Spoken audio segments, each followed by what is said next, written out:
Alors effectivement, être un investisseur de long terme, c'est à la fois un engagement et une responsabilité.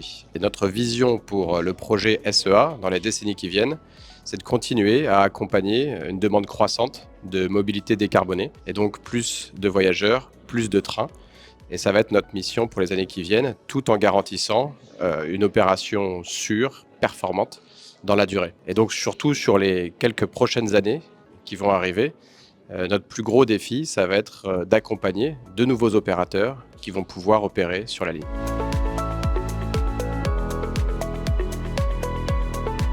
SEA est un projet emblématique à plusieurs niveaux. D'abord, par son ancrage très territorial, il répond en fait à des défis mondiaux qui vont être la mobilité décarbonée, qui vont être aussi la transition sociétale qui accompagne ces mobilités.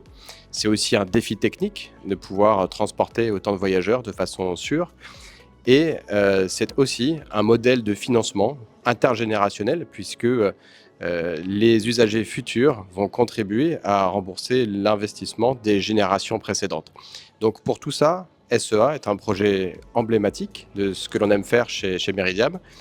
Et en s'engageant sur le long terme, nous pouvons accompagner toutes les initiatives qui vont répondre à ces enjeux. De plus en plus, les projets que nous développons doivent avoir une utilité et un sens.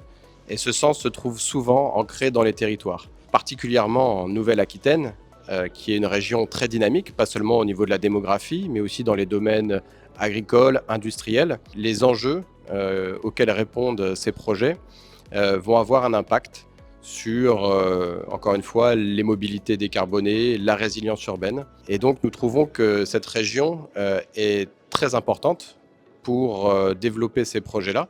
Nous sommes présents aujourd'hui sur SEA. Nous allons développer demain le nouveau centre de maintenance de SEA. Et dans les années qui viennent, nous sommes aussi engagés pour développer des solutions à la fois en termes de logistique urbaine sur le grand port maritime de Bordeaux, mais aussi sur le marché d'intérêt national de Bordeaux qui répond à ces emblématiques de souveraineté et de transition écologique.